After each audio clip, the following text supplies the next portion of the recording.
Evet cancağızlarım. Baba. Gezginler doğa sever diyor baba. Her şeyimiz doğal. Evet baba, bulaşığımızı yıkıyoruz.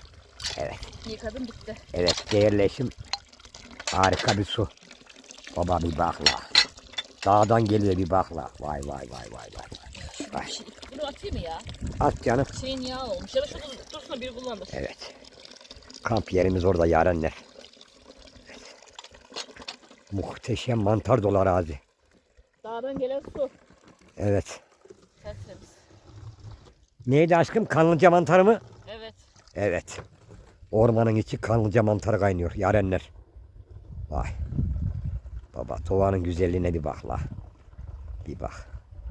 Evet arkadaşlar. Işık Dağı'ndayız.